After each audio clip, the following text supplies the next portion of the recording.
Hey guys, Welcome to Broadway Before Bedtime. I'm Yair. And I'm Remy.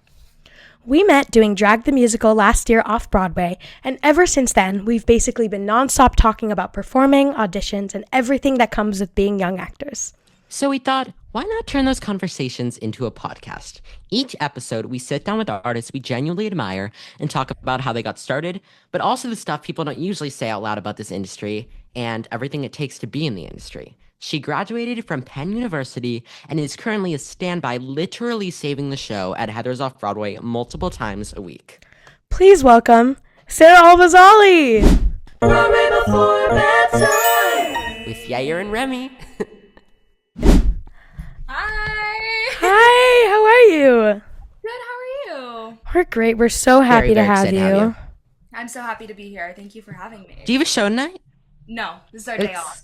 Oh, right. Yeah. Right. Your World The weird Stages. Off-Broadway schedule. Were you guys Tuesdays off with drag? We were.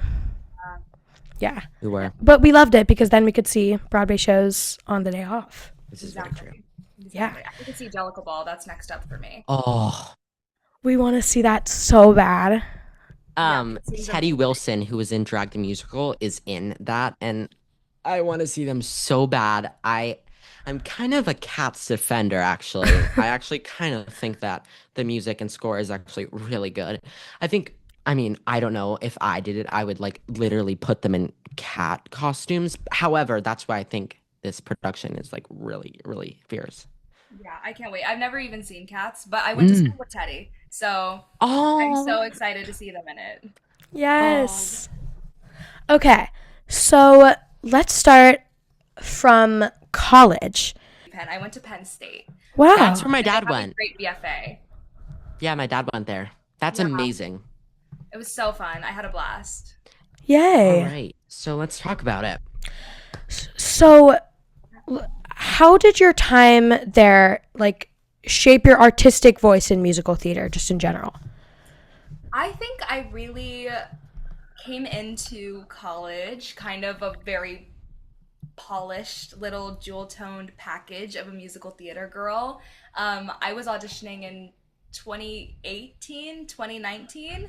That was my senior year of high school. So back then, I feel like unifieds were this big thing, and nobody was really like being super unique and quote unquote edgy. I guess when it came to college auditions, I feel like post pandemic, we sort of shifted like the narrative around being in musical theater and bringing more of your own unique voice to everything that you do. And so when I came to school, I was just so like straight laced. I'm gonna be a Disney princess. I'm gonna sing all the Disney princess songs. I'm just gonna do everything by the book and play everything perfectly. And that will mean that I have a career because as long as you like a squared plus b squared equals c squared, right? It was very cut and dry to me. It's like as long as I work hard enough and I take dance class and I wear the right clothes and I sing the right song, everything will work out.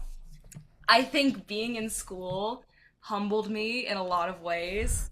I wasn't in a lot of my college productions. I just wasn't getting cast. I think like because I just hadn't really figured out who I actually was yet and people could see that. I was trying to put on what I thought people wanted to see out of a young woman in theater, and it wasn't until like probably my junior year of school that I started taking a step back and being like, okay, well, if this isn't working, because it's clearly not, who do I want to be? What parts of myself do I want to show up with when I audition for stuff? And what parts of myself do I want to show the industry that maybe people wouldn't expect from me?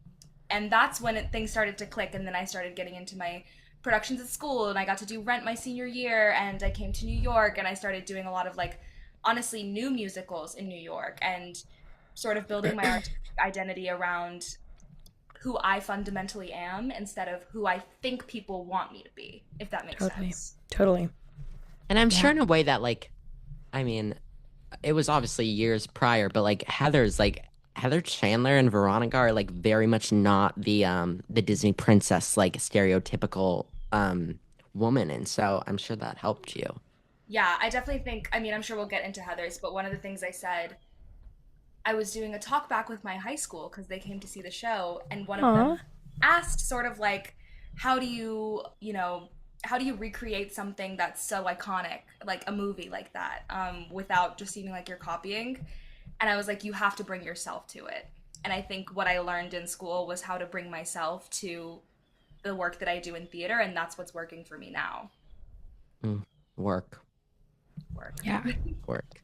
Was there a specific class or professor or productions, maybe like Rent, that had a lasting impact on your performance style or creative process? Oh, definitely Rent. I got to work with Christine O'Grady on Rent, and she's phenomenal. She directed me, and at first, I kind of struggled in that process. I was Maureen, Mm, and we would just go into the rehearsal room and we would spend an hour on Over the Moon, and she would just be like, she's like, you've got to go farther, you've got to be weirder, you've got to be funnier, like. And she was like, I know that you as a person are very weird and funny, which is true. I am very weird, but like, I had this, sorry, there's a car alarm going off. It's yeah, okay. um New It's New York. York. yeah, I had this sort of perception of like, okay, well, like that all happens off stage, and then when I get on stage, I am like perfect, like I'm hitting all the marks, nothing is messy, nothing is strange, all the vocals are perfect, all the acting is perfect. And she was like, no, you have to like strip that away. And I think working Hmm. on that with her has helped me so much, because I mean, the stakes only get higher, and I still struggle with being a perfectionist, but that process really, really helped me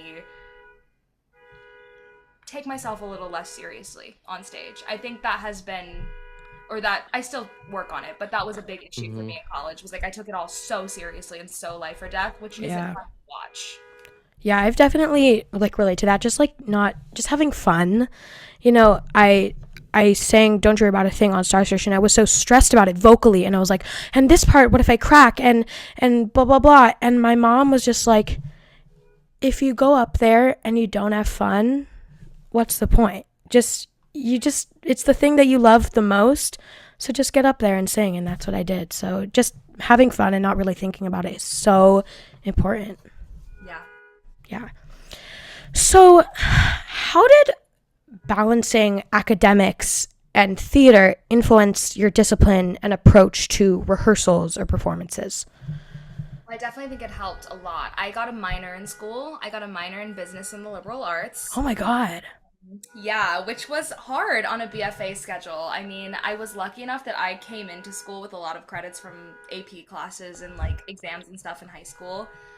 But I definitely had some times where I was like, how am I about to go to like an econ final right now and then go dance the next morning? It was very, very opposite worlds. And I think that work ethic that it sort of instilled in me, I've carried with me, especially on a job like I'm on right now.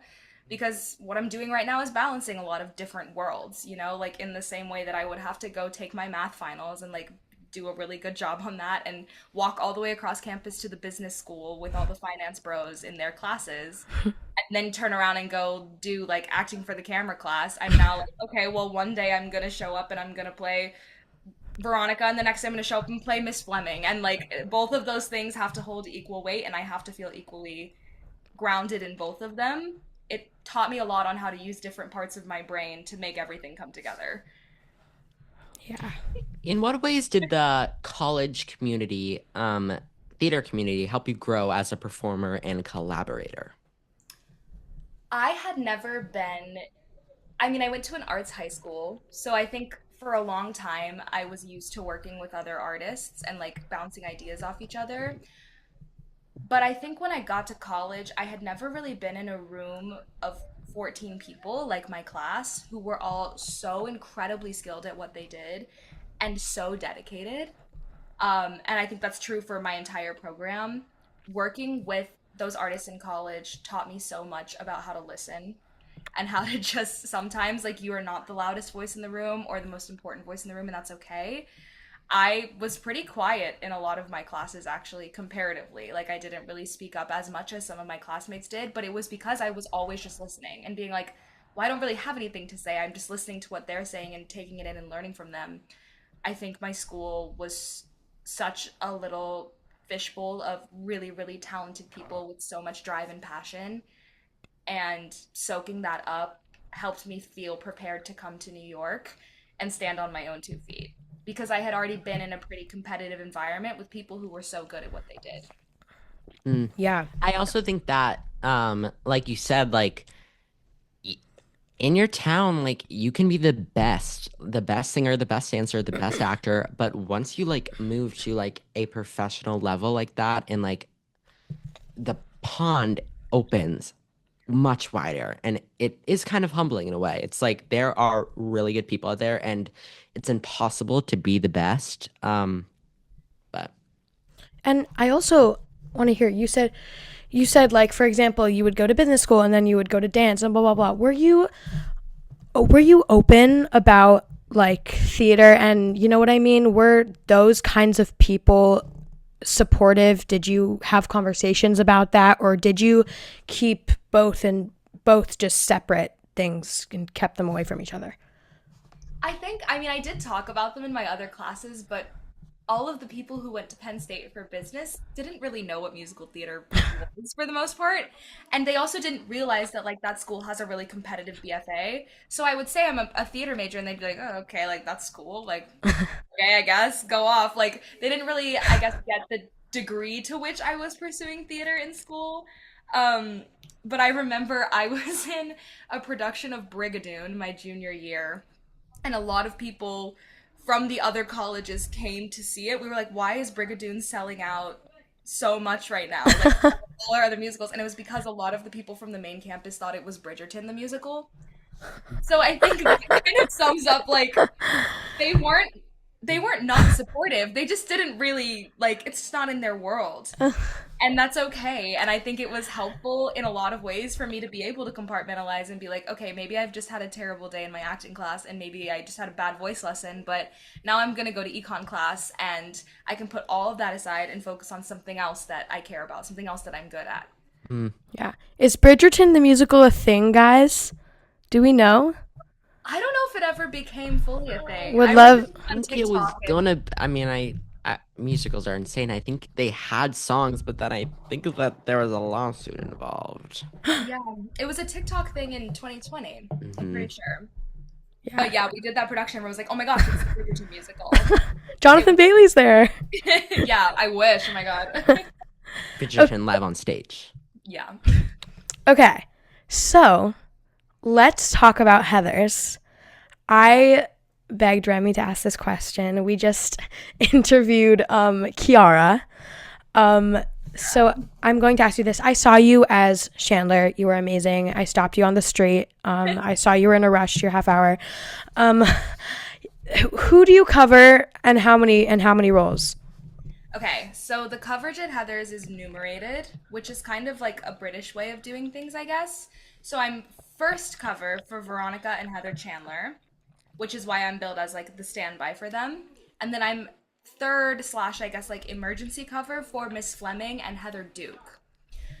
So first, last in the pecking order. And I bet nobody knows that. I A mean, lot of for a people while I thought you were just the standby, but then you debuted Fleming, and then I found out you were also Duke. So, yeah, it's kind of like swinging. I would say I'm a swing. hmm, Um, I just think that like I only swing principal tracks in this show, which hmm. is kind of a Period. unique opportunity. But yeah, it's and primarily I've only gone on for Veronica and Chandler. I mean, the Fleming debut this past week was Crazy. a crazy situation. But Wait, I'm so lucky I got to do it. I probably will never get to do it again, like tell us about that. How'd that happen? Like, we just happen to have enough people out in the right configuration of coverage order that that morning my stage manager had called me and been like, you're Chandler for the matinee. And I was like, okay, great. Like this is something that I'm used to, whatever, like that Hmm. wasn't crazy to me.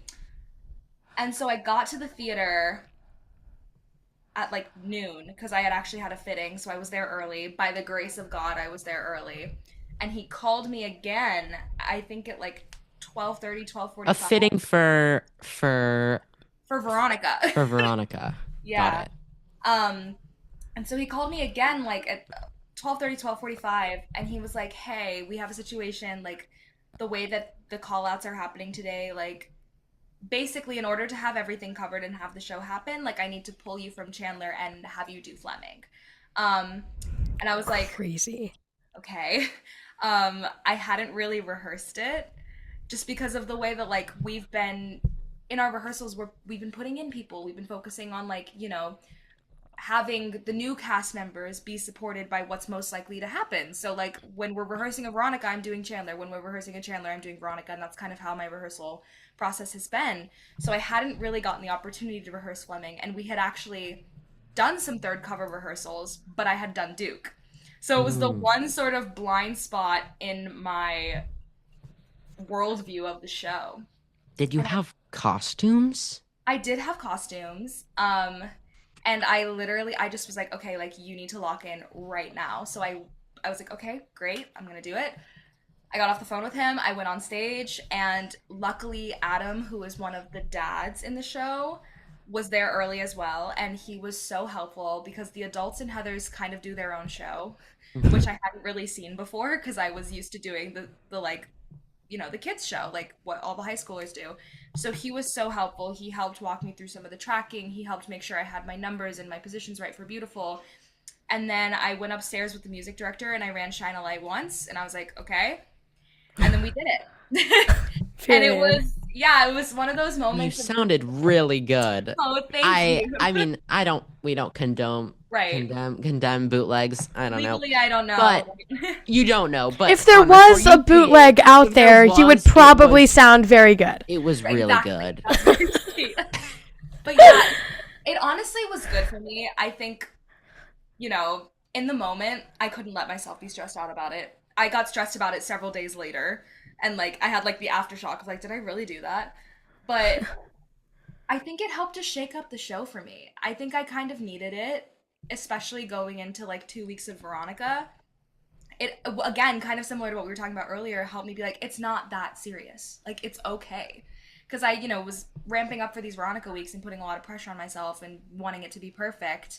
It's like I made mistakes in that Fleming debut because I'd never done it before, and that was okay, and no one died. And it was really helpful for me to have that experience to be able to sort of reframe my outlook on the show a little bit. Be like, it is okay to not be 100% perfect all the time, Yeah. as long as you're committed to what you're doing and you care And and like you neither are like the principals. Like they're not perfect either. I feel like it's like you already have the job. You obviously are amazing. Like and they make mistakes too, and you're like the same level of a human, so you're yeah. gonna make them too. Sorry, I just want to say that was very ironic when you said no one died because literally the whole show. Well, no one actually died. Yeah. I didn't hurt anyone, which I was worried. I was like, oh my gosh, like if I'm in the wrong place at the wrong time, I mess up this transition, or I don't want to hurt anybody. But luckily, everyone was so supportive, and stage management was so supportive, and the cast was so supportive, and it gets to be this like fun memory now that maybe will happen again. Who knows? But if it doesn't, Yeah. I'm satisfied with the way it went. Yeah, and also congratulations on now your principal 2 week Yeah, for run. 2 weeks. Have you That I feel like have you had another one or is this your first full like principal like run? This is my first principal run. I had a week in October when Lorna was on vacation, but this is the first time it's been like announced. Yay. We have programs which are so cool that like I'm Veronica in the program, and I'm like, if I see them on the floor after the show, I'm picking them up so I can give them to my mom. Like I'm on the website, it's a whole thing, and I got like my little principal rider for my contract. It's really Aw. surreal, and I feel really lucky to get to have this time. And I think we've talked about this with one of our other guests. We've just been loved to see all of these understudies and standbys getting to have their big moment to shine. It's so special and we love to see it. Yeah, especially with maybe happy ending too. Like Hmm. like Yes. they set the bar, and that was such an amazing thing they did for their covers, and I'm reaping the benefits right now, so I hope we continue to set that standard because Totally. everyone deserves that And opportunity. like not only were like they on for like 2 weeks, they were on for months, and then it was just announced that one is leading a national tour and one is gonna be playing on Broadway. Like Yeah. and I passed by the theater like a few times, the Belasco, and I would like sorry. I would like see photos on the walls of like, I mean, even for such like a short run, they'd even like do that, which I think is just so nice that like there would be promo photos of them and Playbill would post about them and Yeah, It's really special. I'm glad we're moving in that direction a little bit as an me industry. me too. totally. Oh, Um, okay, he's gone. Yeah, okay, so he's I'm gone. back. So back to the beginning. How did you first hear about the opportunity and what was the audition process like from your perspective? For Heather's, Yeah. I was insufferable about the opportunity. I heard it was coming back to New York. Immediately was like, I need to get in the studio.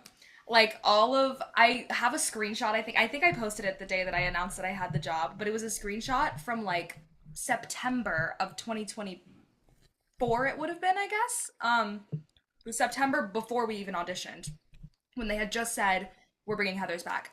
And it was me, like, it was a screenshot of the TV in my living room, and all of the recent searches were like dead girl walking karaoke, beautiful karaoke. Like, literally, like, every day I would come home from my job and I would just put it on and I would sing through like 3 or 4 songs from Heather's. Because I was like, I just have to, like, I just cannot see a world in which I'm not in this show. Manifestation. Yeah, I mean, I guess so. I like, as soon as the breakdowns came out, I emailed my agents and I literally was like, it wasn't a threat, but it was kind of a threat. I was like, I'm quitting the industry if I don't get this audition. Like, I'm quitting the industry if I don't do this, because it just felt so right for me. Every time people would ask me, like, what kind of shows I see myself in, Heather's would always come up. It just feels like a good fit for what I do. So I pushed and pushed and pushed to get an audition. My first audition was for Heather Chandler. So I taped for Heather Chandler, but I knew in that tape that I wanted to be considered to cover Veronica.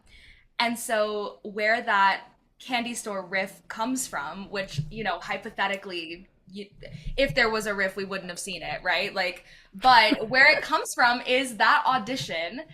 I specifically wrote something. They had something in the breakdown that was like, we're open to options up or down that suit your voice, or something along the lines. And I wrote that because it went up to the top note of Dead Girl Walking.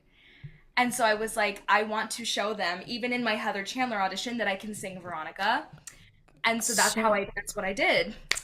oh, that's so smart. Yeah, and so that audition turned into a callback in person. I went in person, and again, that first callback was just for Heather Chandler. But as soon as I got in the room, they were like, "Do you know 17 perchance? Do you know?" Like, they started asking me about Veronica material. I got to do some Veronica scenes. I sang 17 with Larry O'Keefe as my duet partner, which was really fun and special. And then I think there was like a week that the team was here. And so I'm sure they had like 5 audition days, and I went in 4 out of those 5 days. Like, I just kept coming back with new material, or like the ensemble dance call, or then the candy store dance call, and just like sort of bouncing around. I remember leaving the process and saying to my agent, like, I really believe that if there's a place in this show that they can fit me, they'll find it. Because I felt like we were working well together, the team and I felt like, they were responding to what I was doing, but I just didn't even know that this track existed. Yeah. I don't even know if it existed before I auditioned, or if it was something that we kind of came up with together, or if they, then Yeah. decided they needed some offstage coverage. I don't know Hmm. how it happened, but I was like, I just don't think. I remember saying, actually, yeah, I mean, I think it went really well, but I just don't know if they want a standby. I don't know if that's part of like their coverage. And then about a week after my final, it turns out they did, and the rest is history. But Yay. what Yeah. part of, I mean, what like moment in the process did they add Duke and Fleming or They added that with my offer. mm. Oh. Yeah. So you got it So, and you were like, okay, yeah, range. range, sure. And I think it was just like, maybe they needed, because we have 3 covers for everything, so everybody kind of like Period. shifts around, and I'm sure that was like, okay, well, we have this track now for Veronica and Chandler, and we also need a third cover for these other two, and that's sort of how it got built into the tracking. But I didn't ever sing or perform any of the Fleming or Duke stuff for them. Yeah. Do you Do you remember that exact moment when you got like the call that you booked Heather's? Like, where were you? What was going through your mind? Like, I was in Pearl for another audition. um, and I had checked callback corner, which you should never do because it will crush your dreams. Earlier that day, and I had seen that people were getting offers, and I was like, ugh, well, that'll do it.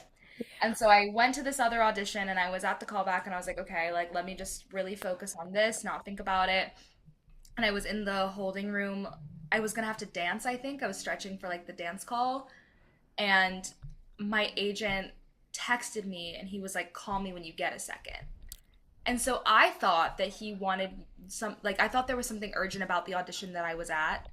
Like maybe they sent over more material that I needed to learn or like something. So I like immediately was like, "Oh my God, this could be bad." So I went straight to the bathroom and called him, and he told me about Heather's, and I just it was such an overwhelming moment of re- relief and like feeling rewarded for being a little bit crazy about it. Like, because I've been talking crazy and acting crazy about like how I was like, I just feel like this is the thing for me. Like, I don't see how it couldn't be. And so it was a little validating to be like, okay, wait, like I was right. It worked out. We manifested. It's okay. I Um, I absolutely think that that was manifesting. I'm like a very firm believer. Like I really do think that I manifested like getting drag. he has like a whole video on it. It was so cute, like at the I callbacks like and a few years ago, this is my like drag story. So a few years ago, they came out with like a concept album, and I was obsessed with it. Like you, I worked on it with like my vocal coach, like if it ever came to New York or anything. And then I added the I had a Pinterest board as a 10-year-old does. I do it too, though. Like, Right. yeah. And I added a photo of it, and I had to like upload the photo because it was so like niche, like a photo of them doing it like in LA. And then a year later, I got an audition. I was at sleepaway camp. I had me to be too. pulled out. Yeah. I recorded a video that was like I'm manifesting and putting into the universe that I will book Heather's. I mean, maybe eventually. Veronica debut. Drag. Right. Drag. And then went back to camp, got pulled out of camp again, did that same thing, and then I got it. Um, I absolutely think manifesting is real. Totally. I definitely feel like after this experience, I can't ignore that. I have to keep Mhm. going. So trust, I still have the Pinterest boards and putting all the things on Right. it, like There's also what I like want something next. like very like ironic, but also like very meaningful that like you got that call while auditioning for like I mean like the grind quite literally never stops, and Yeah. like you were at an audition to like make your dreams come true and they came true there. Did you continue with the audition? That was the first question I asked. I was like, so do I still have to do this dance call or no? And he was like, yes. So I did finish the audition, because But I like didn't you were want to like just up and bursting leave. with excitement, I'm sure. Yeah, I was like, Yeah. okay, I'll do the dance call and I'll sing and like, because he But was that's like, like so finish the fun. audition, because what if it falls Yeah. through? What if whatever? And I was like, but it's not going to. Like, there's nothing else that I would rather do. And so But that's obviously like then I mean, like later you he was said, like, like hey, she can't like actually do this, sorry. like you said, like just have fun. Like I think that like knowing you have a job, a very exciting job, and you can now just have fun at this dance call and like sing for fun. Like Completely. sick. Yeah. Oh my God, that must have felt amazing. Yeah, it was a little over a year ago, actually. It was April 11th that happened last Oh year. So, my God. yeah, 1 year anniversary of that crazy day. Wow. Oh. Okay. So you book Heather's now. This fan base is wild. It's huge. There so many people who love the show so much. Was the when you got that call and you figured out you're going to be in the show, was there any nervousness of just doing this cult classic like Heather's? Oh, completely. I think at first I was like, this is everything. Like, I'm gonna be a star. This is perfect. Like, the first, like, 3 days, I was just on cloud nine. And then after that, I was kind of like, but wait, I actually have to do that's this a now. lot. That's a big ask. That is a big ask of someone who nobody really knows, you know. I was like, and then I found out it was Lorna and Mackenzie who I was covering for the first Wait, round, and I did was you like, find that out? Okay. bye. Okay, I'll just hold it like that. The people who are listening and not watching are gonna be very confused. Did you find out how long after that you were understudying like legends? When the press announcements came out Mm, about being in the show, is when I found out. And so I remember they announced Lorna and Casey, I think, a couple weeks after I booked it. And I saw the announcement and I was like, oh, I gotta get to work. Like, it's time to go to work. And then, mm, like, Mackenzie, too. And Kuhu now, like, everybody who's come through these roles has been so iconic that I honestly never feel like I am done working on my version of it because there's Yeah. always, there's always an incredibly high standard that I want to hold myself to as their understudy. I never want anyone to come in and be disappointed. And for a while, I took a lot of responsibility if people were being like, oh, it's because I'm bad, it's because I suck. And I'm not saying that, but I am saying, like, even almost a year into this contract, I'm still in voice lessons and I'm still working on things and I'm still trying to grow so that I can, you know, hold that weight and hold the show up the way that they do when they go on because they're so brilliant. Yeah. But yeah, I was nervous. I was really nervous about covering Lorna and Mackenzie. And as soon as we started rehearsals, I think the scale of like what this revival was started to hit me a little bit. And like the scale of the fan base, as you said, who are very dedicated and see everything, started to hit me. And so, yeah, I was nervous. I was nervous all the way up until I debuted, and I still get nervous sometimes. And But that just means I'm working hard. yeah. And this is actually crazy because me and Remy are like such big fans of the show. We like keep up with everything, all the debuts. And like, I literally remember when this cast announcement came out. And I also remember when, after Teeth closed and that theater was just on its own for a little while, we bothered the ushers so much. We were like, please, is Heather's coming? Is Heather's coming? And they're like, I don't know. I don't know. And yeah, crazy. But I also get it because I still am a fan of Heather's as someone who's in it. It's just so good. and I Like, like it is very, very good. Like you said, like you didn't understand the scale. Like I hate to say this, but like in the past off Broadway, like people like think like Broadway's better, whatever. But this like production is like very much like it is very like even the set is like phenomenal. Like the scale is very, very large. yeah, definitely. I think it's so important that we are in the theater that we're in, like, and, sort of paying our respect to the original cast who was there 10 Mm, years ago. But when they first said Heather's is coming back to off Broadway, I was kind of like, oh, okay, like that'll be whatever. Like, I would love to do hmm that. And then, like, as we, you know, really started to ramp up to opening, I was like, oh, this is something that means a lot to a lot of people. And that has been what has been so special about this experience and what makes me take it so seriously. mm. Yeah. So, as a standby covering multiple roles, what was the biggest challenge in being ready to step into such different characters at a moment's notice? Yeah. Mhm. And I've seen your video talking about how you figured out you were on for Veronica that night in DC. Yeah, that was a little wild. My put in for Veronica was scheduled for 3 days after I debuted, so I hadn't done my put in yet when I did that debut performance. Which I guess we're sensing a theme here of me just being like, okay, like let's go for it. But That, also that like seems to be the case, I feel like with like oh yeah, that's unfortunately common. most. I Yeah, sent that video to Remy and I was like, oh my God, this is crazy. Yeah. yeah. Of course it was like looking back, I was like, of course it was that day that I was like in a completely different state. Um, I think that was good, kind of similarly to what I was saying about the Fleming debut. Like, not really having the time to freak out about it was helpful because as soon as I got back to New York, it was like, okay, just do it. Like, you're here and now you have like 3 hours before it happens, and so you have to just do it. Um, I think the biggest challenge of the job is just sort of keeping all the plates in the air, um, metaphorically. plates, spinning plates. I don't know if that works. Insert metaphor here. Keeping it all like fresh and up to date, I think is the biggest challenge because there were a couple days in the fall where I would do like a Chandler matinee and Veronica at night.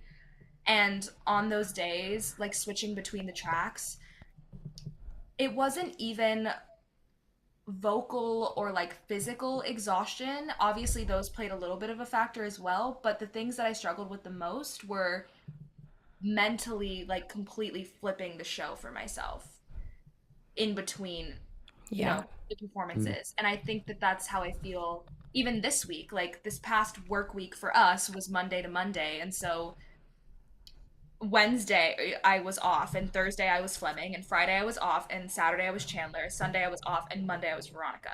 And so like within that week, just sort of like making sure that I still remember what happens in the other tracks and that I'm able to see the show from those different angles and still give my best performance, even if, I just had to do something else, has been the biggest challenge. And I think honestly, flashcards have saved my life and playlists have saved my life.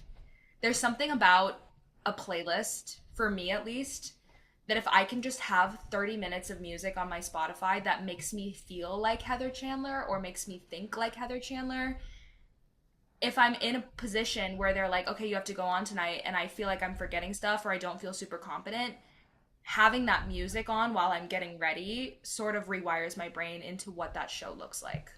Totally. It's a And really fast way for me to like snap myself into the world. yeah, and I was just about to ask that, like, how do you like change like the physicality and the choices and the emotional depth? But that's such a good idea, and I think I've seen people do that before with listening to music, and it's just crazy how small things can completely change your mindset in, you know?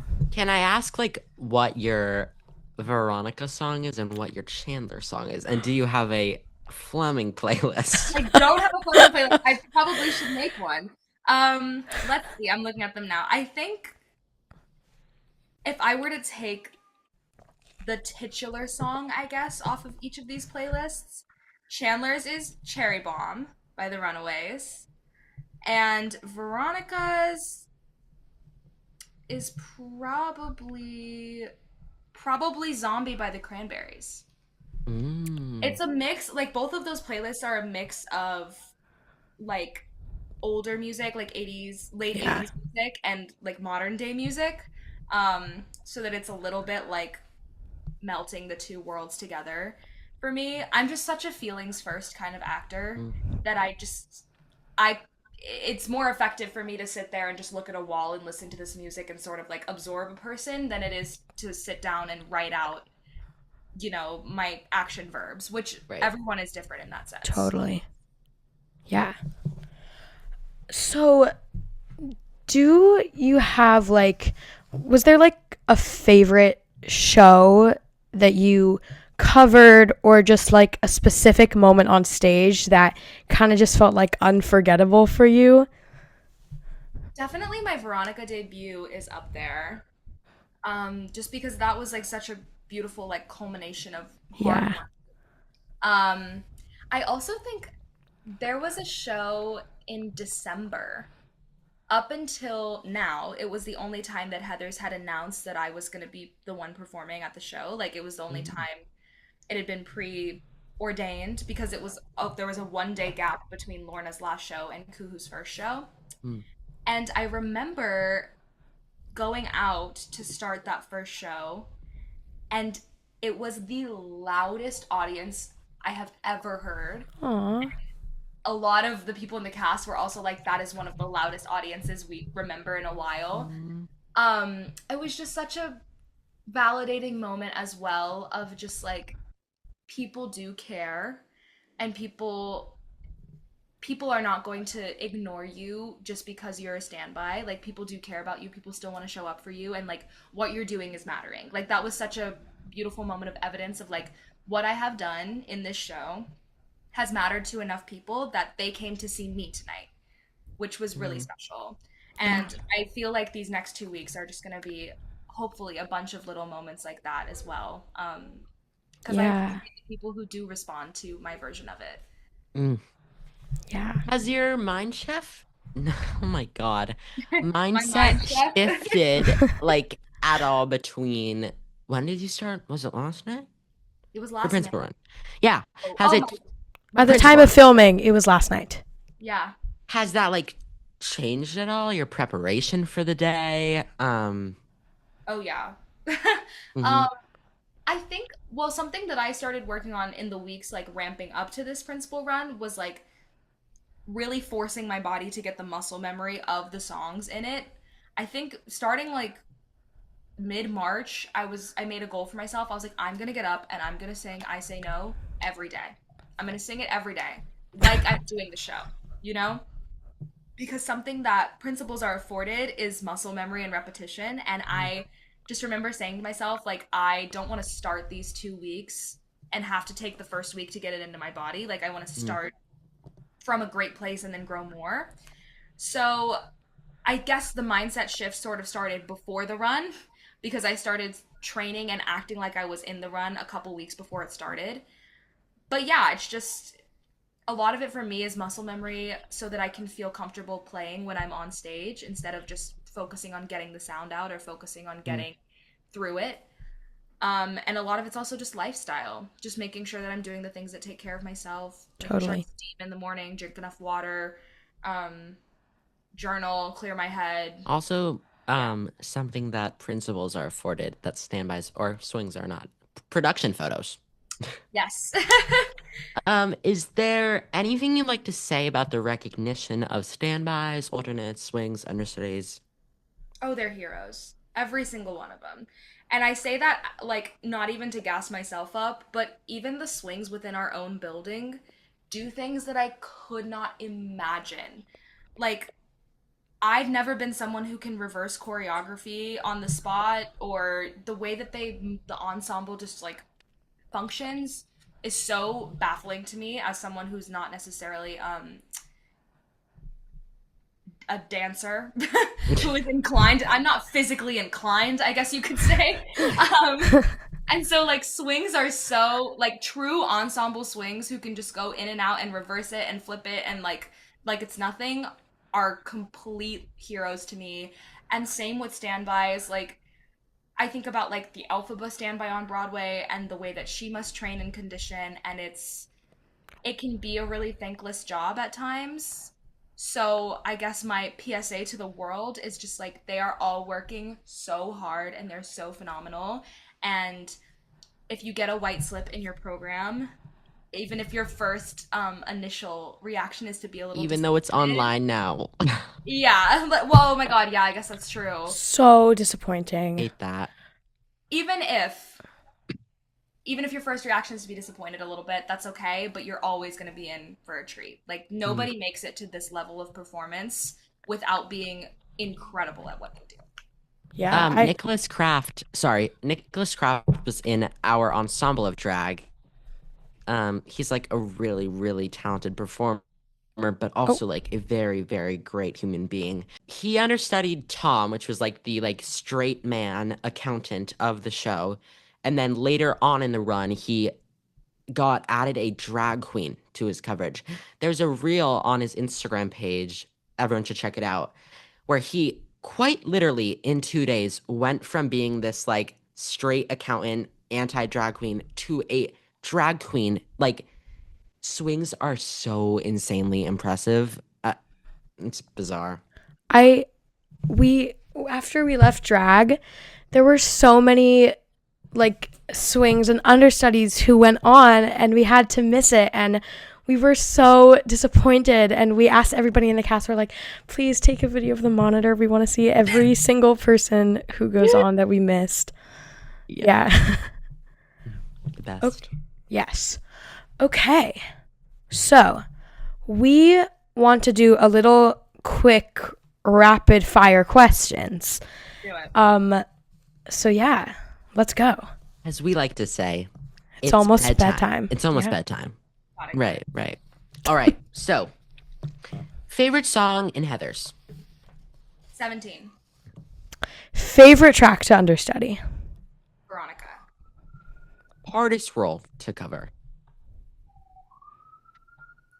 Also Veronica. Go-to pre-show ritual.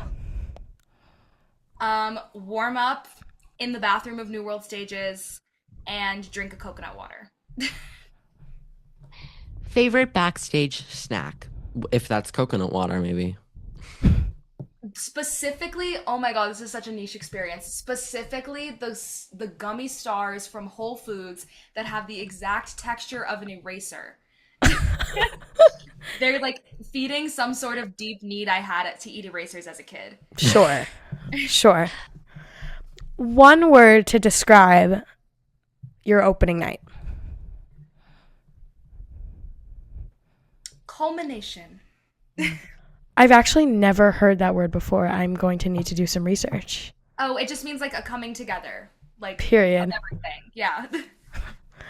Dream role in any show, any time period. It can be years ago, years in the future. Oh man, are we gonna start the manifestation? Let's do it. Elphaba in Wicked. I would love to do that someday. I've seen your video of that thing where you're Oh like my god. so good. So good. Or any of the women in Hamilton. Yes. Or Princess Jasmine. Those are my top 3. Would love to see either of those. I was Aladdin in my 5th grade play, so I missed it. My school did Aladdin Jr. and I don't know where I was, but I wasn't there, so. probably singing. Yeah, probably. It's like that TikTok trend that's like, I should have been like practicing my mixed belt at like 5, but maybe you were. Maybe in 5th grade you were. Maybe that's where you were. No, I was probably like running around and on the swings or something. Right. Kid. Favorite on-stage moment at Heather's? Probably the beginning of Candy Store as Heather Chandler. Yes. So fun. Very iconic. Biggest lesson from being a standby versus being a principal. The only thing that changes is the way that you carry yourself. And because now you have the title. You were leading the company. Yeah, so carry yourself and own yourself even without the title. If that makes sense. Totally. Because you're doing all the same work. Yes. And our last question. Where do you see Sara 10 years from now? Man. Hopefully still performing, but if not, teaching. Teaching what? What would you like to teach? Voice. I would love to teach voice. The Miss Honey of voice. What? The Miss Honey of voice. Yes, the Miss Honey of voice, if you will. Or doing both, but I definitely still want to be in the industry, and I want to be doing outreach for younger generations coming up in the industry. Yeah. Sick. Well, thank you so much. This has been so much fun. We're so honored to have you here. Oh, thank you. Enjoy your day off. And also, it's bedtime, so make sure you get some rest before your show tomorrow. And congrats on your principal run. That is like very, very exciting. Thank you so much. All right, I'll see you guys around. All right. See you. Goodbye. Bye. With Yair and Remy.